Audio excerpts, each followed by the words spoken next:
토건에 대해서 그런 말을 할 수 있냐라고 제가 따진 게 이제 문제가 됐는데 그 점은 제 소양이 부족, 수양이 부족으로 제가 사과 말씀도 해드립니다. 그러나 김문수 후보는 이런 말을 할 자격이 없죠. 이건 우리 집안 내에 내밀한 사적 문제인데 굳이 따지면 본인은 갑질을 하지 않습니까? 그 소방관한테 전화해서 나 김문수인데 뭐 어쩌라는 거예요? 그렇게 권력을 남용하면 안 된다고 말씀을 드리는 이런 윤석열을 오해하고 비호하는 이런 사람이 어떻게 사회통합을 말할 자격이 있을까요? 저는 자격이 없다고 생각하는 겁니다. 저희가 질문하는 다음 의견이 제가 질문하지 않았습니다. 제가 조금 더 말씀드리겠습니다. 승낙원이 법을 지금 이준석 후보 시간이 가장 많이 남았고 손을 여러 번 드셨습니다. 이준석 후보 발언 말씀.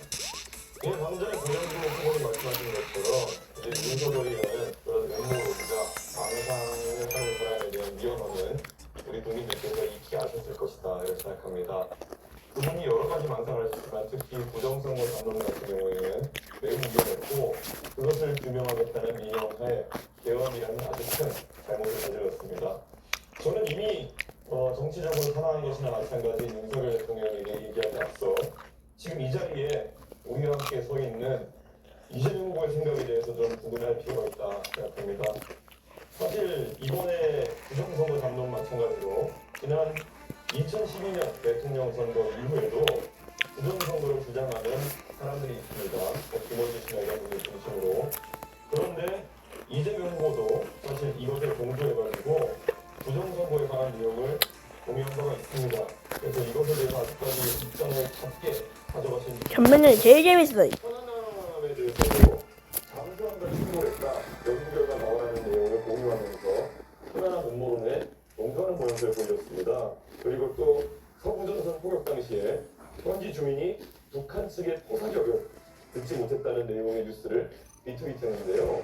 이거는 사실 대통령이 되면은 대한민국의 안보를 책임지는 상황이 되는데 우리 목숨 맞춰 서부전선을 지키고 있는 장병들을 믿지 못하고 군을 믿지 못하고 오히려 북한의 주장에 역성을 들거나 아니면 이런 음모론자들과 괴를 갖지 않은 것인데 이런 행보에 대해서 반성하는 자세히 있어주려고 합니다. 네, 말씀드릴 기회를 주셔서 감사하네요. 제가 말씀드렸던 부정선거는 국정원이 댓글 조작을 통해서 국민 여론을 조작했기 때문에 그 측면에서 부정선거라고 한 것이 우리 투개표를 조작했다 이런 차원의 윤석열이나 우리 김문수 후보 관심받는 그런 부정선거는 아니라는 말씀 하나 드리고 두 번째로는 천안함 원전이 정부 발표대로 북한의 공격이라는 것이라고 공식적으로 제가 숫자 발표했다는 말씀을 드립니다. 덧붙여서 제가 이준석 후보한테 이거 하나 여쭤볼게요. 개헌 이렇게 해제하는 거 정말로 중요했는데 12월 4일 새벽에 12월 4일 3일 밤이죠. 다른 사람들은 전부 국회 담을 넘어서 들어가 정부 개헌 해제에 참여했는데 본인은 왜 담을 넘어가자는 그 참모 보좌관이 넘어가자는데 어떻게 야단을 치면서 쉽게 거의 폭언을 하면서 계속 말다툼을 하면서 결국은 개헌 해제 준비에 참여하지 않았어요. 저는 이게 결국 싸우는 척하면서 결국은 실제로 개헌 해제에 반대한 거 아니냐. 말투는 재밌네. 왜 안 했는지 일단 궁금하고 두 번째로는 지금 단일화 논란이 많은데 저는 이번 내란 국번 이번 선거의 가장 중요한 과제다라고 생각해요. 그런데 이 부분과 관련해서 우리 이준석 후보께서는 이 내란 세력에 대한 입장이 어떠한지 또 극우 세력에 대한 입장은 어떤지 결국 저는 이 후보께서 내란 세력인 국민의힘 김문수 후보와 단일화할 거다 이렇게 예상을 저는 개인적으로 해요. 그래서 당권을 주겠다든지 총리를 맡겨주겠다 이런 제안이 있었던 걸로 보이는데 단일화, 이 내란 세력 후보와 단일화 할 건지 궁금해서 한번 물어봅니다. 이거 또 거래를 하는 거 이건 무속 아니나? 저는 이재명 후보가 음모론적이고 세상을 잡기 따뜻하게 보고 있다는 것을 다시 한번 증명하고 있다 이런 생각을 합니다. 개헌을 터졌을 때 아마 B당에 계신 분들께 한번 여쭤보면 알 겁니다. 저는 B당에 있는 의원들과 계속 소통하고 있었습니다. 지금 국회 본회의장에 몇 명이 들어갔냐. 제가 택시를 타고 국회 쪽으로 이동하는 와중에도 계속 물어봤고요. 그래서 170명 가까이 들어갔다는 것을 보고 안심해서 저는 밖에서 그러면은 여기에 진입하지 못하게 하는 것이 부당하면 항의하겠다라고 제가 이야기하고 계속 받고 있던 것입니다. 그리고 안에서 국회의장 비서실에도 연락해가지고 여기 밖에 지금 4명 정도 의원이 못 들어가고 있으니까 와서 우리를 들어가게 해달라라는 요청까지 했고 실제로 그분들이 오셨습니다. 저는 이번에 헌법재판소에서 계엄에 대한 판단을 내리면서 판의 판단을 내리면서 결국 이런 것들이 증거자료로 쓰인 것을 잘 알고 계실 겁니다. 그리고 제가 손하는 의원실에 저와 막역하게 지내는 비서관에게 그 얘기를 했을 시점은 이미 표결이 끝난 시점이었습니다. 제가 도착한 시점이 표결 한 5분, 4분 전이었고요. 그렇기 때문에 제가 안에 있는 민주당 의원들과 소통까지 해가면서 정확한 숫자를 파악해서 저는 밖에서 못 들어간 의원들과 같이 들어가겠다 했던 것입니다. 그것을 비난하는 의도로 저는 잘 모르겠는 것이 민주당에도 진입하지 못한 의원님들이 있는 것을 알고 있습니다. 그분들은 그럼 이재명 후보의 논리대로라면은 계엄을 막을 생각이 없었다는 것입니까? 그렇게 삐딱한 생각으로 우리 당 의원 보는 시각과 다른 당 의원 보는 시각이 다르기 때문에 이재명 후보가 갈라치기하고 우리 편 아니다 적이라고 본다는 그런 이야기를 듣는 겁니다. 굉장히 안타깝고요. 저는 국민의힘의 이야기에 대해 가지고 단 한 번의 예외 없이 단일화에 관심 없다고 이야기하고 있습니다. 이재명 후보는 그냥 본인의 망상 속에서 계속 그것만 두려운 겁니다. 그래서 이런 아주 중요한 정책을 물어야 되는 자리에서 자기 궁금증 해소하러 나오신 거거든요. 저는 이런 것들은 이재명 후보가 굉장히 편협한 시각을 갖고 있다는 확신을 드리게 될 거라고 봅니다. 이번에 나 이거 하면서 하는 거 보면서 이준석 괜찮은 것 같은데 윤석열 때 진짜 경험이 부족해서 상대해야 될 사람과 절대 양보하면 안 되는 사람에 대한 구분을 못했던 걸까? 경험 쌓아야 돼. 그러니까 이성은 언젠가 대통령 될 것 같아. 내 생각에도 그런 느낌이 있긴 있는데 근데 어떻게 보면은 지금 이번에 안 될 건 알지만 다음을 노리려면은 김문수랑 통합하면 안 된다라는 그 확신이 약간 윤석열 때의 경험으로 있는 것 같아. 그런 관계는 이게 지나치게 5%까지 이재명 많이 든다. 민수한테 말도 못 거는다. 말 빨면 민수 목이. 그런 것 같아. 민수가 누구야 근데? 저는 이제 젊은 시절에 강제로 의무적으로 입대한 남성 청년들을 보호할 필요가 있다고 생각해요. 그러나 또 한편으로는 여성 인권에 대한 배려도 필요하다. 여성들은 구조적으로 아, 솔직히 내가 잘했잖아. 솔직히 설마. 승진이든 뭐 여러 가지 가사 양육 등 됐다 막 여자들은 안 해도 된다. 내가 봤을 때 여자들은 어느 단계 올라가면은 조직에 해가 되는 그래서 예를 들어 군 복무 크레딧 같은 걸, 군 보건 가산제 이런 걸 도입해야 된다고 지금 주장을 합니다. 내가 여성들에게 군 복무를 안 하는 사람도 피해를 주지는 않거든요. 그러니까 군 가산점제는 누군가에게 불이익을 주지 않습니다. 상대적인. 그런데 이것은 결국 헌법이 이런 관계를 주는데 헌법을 개정하지 않으면 쉽지 않은 이런 거를 도입하겠다고 하면 결국 그 여성들을 상대로 갈라치기를 하거나 아니면 쉽게 말하면 여성들을 우롱하는 그런 거 아니에요? 국가를 위해서 자기 정권을 18개월 동안 의무 관리를 하고 또 아무런 자유하는 분들이 사회에 나와서 일정한 정도로 좀 혜택을 받는다. 그것도 그런 식으로 치유할 때 약간의 근데 나는 군대 가산점이 많이 해야 된다 생각해. 내가 이렇게 열심히 했는데 이걸 못하면은 축구하다가 그런 부분을 가지고 한국 넣었어? 했구나. 이재명 후보 발언 시간 27초 남았는데요. 예. 먼저 권영국 후보 써주셨으니까 발언 좀 드리겠습니다. 일단 김문수 후보에게 묻겠습니다. 최근 유세에서 중대재해처벌 전담 마크네. 폐기해야 한다고 했습니다. 그런데 1차 토론의 다음 날 파리바게뜨 SPC 3리 시험 현장에서 일을 하고 있던 50대 여성 노동자가 또다시 뒤에 뛰어서 숨졌습니다. 후보님, 바다에 뛰어서? 책임지지 않게 해주는 것이 어? 좋은 나라입니까? 그래도 왜? 자, 이런 사고가 계속 분당하고 있는데 중대재해처벌법을 계속 주장할 건가요? 중대재해처벌법을 폐지하자는 것이 아니라 그것이 지나치게 처벌이 되기 때문에 중대재해에 대한 예방을 우선해야 처벌을 비투비투비투비투 예방을 안 하면 예방을 안 하지. 비투비투. 예방하라고 예방하겠지. 대체와 아주 중소기업하고 다른데 지나치게 작은 중소기업도 무조건 처벌한다 하기 때문에 아니, 피해 갈 사람 없습니다. 다 처벌받아요. 김문수 의원 왜 이렇게 하십니까? 2025년 5월 15일 중소기업중앙회 조창 강연 축사에서 중대재해처벌법 이거 악법이니까 퇴직금은 재개정해야 되는 거 아니냐 이런 얘기 한 적 있잖아요. 재개정 한다고 했습니다. 퇴직이라는 말을 썼다는 얘기는 퇴직을 염두에 두고 하는 얘기 아닙니까? 대신에 다른 법을 만드는 것이 맞다. 그런데 제가 자체가 중대재해 예방법 이렇게 예방을 하기 위해서 책임을 묻지 않는 지금까지의 산업재해 정책이 계속된 거예요. 제대로 책임을 묻지 않으니까 예방이 됩니까? 산업재해에 대해서 회장이나 사장들이 자기가 처벌을 받지 않습니다. 그러니까 지금까지 계속적으로 위험된다고 해서 안전조치 안 해온 것 아닙니까? 그거 잘 알고 계시잖아요. 산업재해에 대해서는 영국 우리 네, 제가 며칠 전에 제가 훨씬 더 많이 제가 며칠 전에 잠깐만요. 제가 말씀드리겠습니다. 제가 며칠 전에 윤석을 다녀왔습니다. 근데 그 윤종석의 얼굴을 보니까 아직도 참 젊어서 정말 마음이 아팠습니다. 저는 분명히 말씀드립니다. 노동부 장관까지 하신 분이 지금도 보면 하루에 6명이 죽어 나가고 있는 이 일들을 어떻게 하면 바꿀 거야 생각해야 되는데 왜 그걸 막기 위한 법을 개폐하니 폐지하니 이런 얘기를 하고 있으니까 정말 화가 납니다. 네, 여기까지 하겠습니다. 그리고 네, 제가 좀 말씀드립니다. 됐습니다.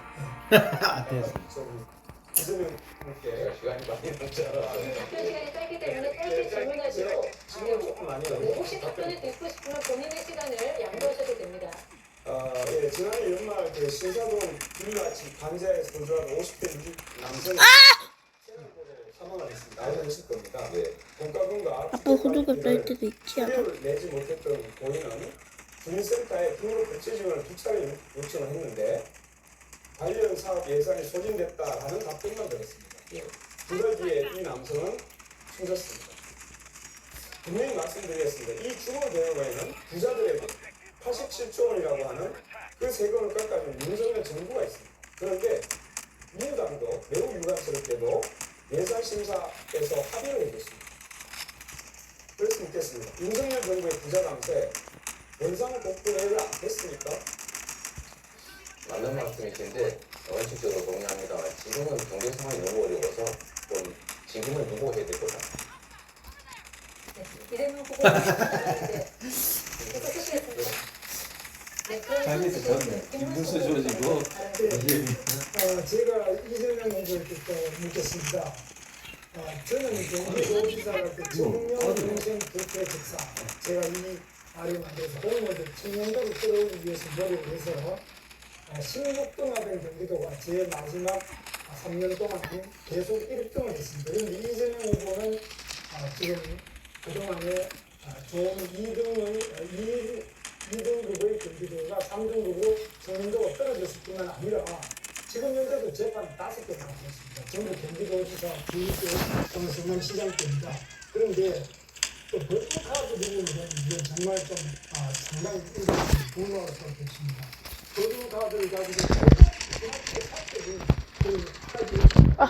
성준아, 통을 쏴줘. 여러 가지 그 이루 말할 수 없는 그런 비부정이 많아서 이것 때문에 경기도 관계자가 재판을 받고 좀 유죄를 받고 그것도 더구나 우리 사모님께서도 그런 어려움을 겪고 있는데 이거는 본인이 이재명 본인이 만약 이것을 안 고치고는 대통령이 되면 어마어마하게 큰 사건을 던져서 온 경기도가 이러지 말고 아니면 말고인데 해주세요. 부정 민주에 이런 식으로 방탄 입법을 하고 방탄 조치를 이렇게 해가지고는 과연 우리 경기 유지되나 그 정도로 민주하십니까? 김문수 후보가 소속된 국민정권이 아무런 증거도 없이 언론 플레이를 하면서 마구 무지하게 조작 기도를 하는 결과다 말씀드리고 그 증거가 있으면 그렇게 증거한 게 없어요. 저는 그렇게 쓸 일이 없어요. 재판을 여기 다 나와가지고 저기 자료를 다 가져왔습니다. 그럼 왜 재판을 가시는데 왜 문제가 나옵니까? 이게 이렇게 나옵니다. 문제가 여기 지금 법인카드 해가지고 내가 문제가 나왔으니까. 아니 지금 우리 사모님께 네, 김문수 후보 발언 시간 초과돼서 라이브가 한 사람은 대충 써본 거야. 이재명 후보 7초 남았는데 마저 답변하시겠습니까? 해주세요. 네. 자, 그럼 이준석 후보에게 발언 기회 넘기겠습니다. 예, 오늘 저희가 사회 발표 갈등을 극복하는 방법에 대해서 이야기하고 있는데요. 사실 최근에 대한민국에 여러 가지 갈등 얘들아, 가자. 많은 지점들이 있었습니다. 얼마 전에 전장현 관련해서 지하철 시위라는 과정에서 정말 강호선을 타는 100만 명이 넘는 그런 시민들의 발을 묶어가지고 자신들의 뜻을 강조하는 것이 옳은가 아니냐에 대해서 많은 시민들이 감동을 받았습니다. 야, B2 점령해라. B2 어디 뭐? 이거는 이제 논의가 좀 막으면 되겠다. 야, B2 여기로 들어가자, 얘들아. 자신의 학교를 기물을 파손하고 그리고 낙하치를 해가지고 학교를 쓰지 못했습니다. 그런데 한 가지 여기서 주목할 점은 민주당이 매번 등장해서 그런 흥미로운 문제를 넣어가지고 적극적인 용어를 해왔다는 겁니다. 아따, 갔다, 갔다. 민주당 교육부 소속 의원 세 분과 조사되는 분이 유준석이 왜 도시에 오겠느냐, 유준석이 공동여대 왜 방문하게 허용해줬느냐 라면서 공동여대를 가르치고 그 공동여대 측에서 얘들아, 앞에 막아야 되나? 이기지 못하고 학생들에 대한 손해배상이라든지 정상화 조치라든지 이런 것들 풀어준 이런 사례가 있습니다. 그러면서 학교에 대한 종합감사나 등 여러 가지 압박을 하는 것으로 이렇게 보여지는데요. 저는 사실 전장현이나 아니면 이런 동덕여대 폭력 사태 이런 것들에 대해 가지고는 사회 질서를 유지하기 위한 최소한의 원칙을 우리가 가져가야 된다 보는데 민주당이 자신들과 뜻이 비슷하면은 이런 식으로 개입해가지고 정치적 권력으로 책임을 면해주는 이런 상황. 여기서 법질서가 바로 서겠느냐, 그리고 이런 일들이 재발되지 않겠느냐라는 우려를 하게 하는데요. 이재명 의원은 어떻게 생각하십니까? 나중에 똑똑한 프로에 답변하도록 할게요. 지금 답변하는 시간. 그러면 제가 똑같은 질문을 그러면은 권영국 의원님께 좀 드리고 싶습니다. 이런 의미에서 민주노동당 같은 경우에는 앞으로 이런 사회 질서를 훼손하는 행위가 발생했을 때 민주당과 마찬가지로 만약 대통령이 되신다면은 옹호하는 뜻을 취하셨다는 질문입니다. 질문이 잘못됐습니다. 전장현의 시위가 왜 발생했는가? 동덕여대 여학생들의 시위가 왜 발생했는가? 그것도 문제고요. 원인이 있고 결과가 있는 것이지 지금 이준석 후보가 헤드샷. 결과에 펜타키. 갈등 사항만 이야기하고 있습니다. 조금씩 미는 거다, 얘들아. 그게 문제를 풀 수 있는 전략 중 하나인데 그 원인이 뭐지? 그게 사회통합이라고 생각하시는 침착하게, 침착하게. 다른 걸 하나 물어보겠어요. 경찰 병 들어가자. 난 소바했다니. 일단 11만은 돼도 이준호 노동자에 있어서 난리. 그럼에도 이준석 후보는 이준호 노동자에게 차등임금, 그러니까 최저임금을 다르게 설정하자고 공약했습니다. 이것이 과연 농촌 현실에 맞는 정책입니까? 우리 근로기준법 제6조는 국적에 따른 차별을 금지하고 있습니다. 그리고 외국인 고용법 22조에서도 외국인 노동자 차별을 금지합니다. 알고 계시죠? 1998년 기준한 외국인 직업상의 차별에 관한 ILO 협약에서도 출신국에 따른 차별을 엄격히 금지하고 있습니다. 지금 공약은 명백한 법 위반뿐만 아니라 국제法위반입니다. 어떻게 이런 공약을 낼 수 있습니까? 저는 공약 철회해야 된다고 생각하는데 철회해야 된다고 생각합니다. 어떻게 생각하십니까? 답을 드리겠습니다. 자, 영국의 ILO 컨벤션 111조, ILO가 111조를 얘기하시는 것 같은데요. 이 캐나다 같은 경우에도 1964년도에 이것을 규정한 뒤에 CS를 기초론들을 통해가지고 외국 노동자에 대해서는 규정을 완화한 사례가 있고요.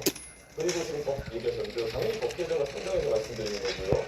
권영국 후보자께서 말씀하시는 것은 이해가 가지 않는 것이 최저임금이라는 것은 일종의 최저금을 얘기하는 겁니다. 만약에 최저임금을 낮춘다고 해가지고 아무 사람이 된다? 그런 것도 아닙니다. 그렇기 때문에 무엇을 부족하려고 하는지가 우리 논리적으로 맞지 않거든요. 논리적으로 맞는 말씀을 해주세요. 임금을 차렸자. 그래서 어떻게 되는지 아십니까? 현재 OECD 국가 중에도 외국인이라고 최저임금을 다르게 적용한 나라가 있습니까? 최저임금 제도가 없는 나라도 있어요. 최저임금을 다르게 적용한 나라가 있습니까? 미국, 제가 말씀드렸죠. 자, 일부 국가에서 지역별로 다르게 한다고 미친놈인가? 그러면 지역 사람들 지역에서만 살아야 되게? 아시겠습니까? 미국 말씀드렸는데 왜 미국이 아니라 OECD 말씀드렸는데 외국인하고 내국인을 차등하는 게 우리나라 네, 권영국 후보 시간 다 쓰셨습니다. CFWD 프로그램 제가 말씀드렸지 않습니까? 캐나다에서 의결했다고. 네, 발언 시간 초과됐습니다. 자, 이재명 후보 정상적인 사람이 또 한 명도 없는 것 같기도 하고. 그러겠습니다. 이재명은 정상 잠깐만요. 진도를 좀 제시하고 말씀하시면 네. 두 분 다 발언 시간 다 쓰셨고요. 이준석 후보 7분 남았습니다. 하시겠습니까? 먼저 대한민국에서 말씀하셨는데 아까 캐나다의 피해자를 조정도 말씀드렸고요. 한국에서는 이주지였지만 캐나다에서 조정을 있었습니다. 그렇기 때문에 50% Allied troop force left. We must pick up the pace. 자, 첫 번째 토론은 여기까지. 계속 애들이 여기서 오는데 세 번째 주제로 여기에서 오는 건가? 앞서 말씀드렸지만 오늘 주제는 사회 분야입니다. 다국적. 일단 빠르게 C2를 전해야 돼. 부탁드리도록 하겠습니다. 사냥 보충하고 네, 이제 공격 검증, 주도권 12 정도면 자, 먼저 이 후보들의 핵심 공약을 듣고 이후에 이 토론을 진행을 할 텐데요. 주제는 초고령 사회 대비 연금 초고령 사회로 진입하면서 연금과 의료 기록은 더 이상 해결수 없는 문제가 됐습니다.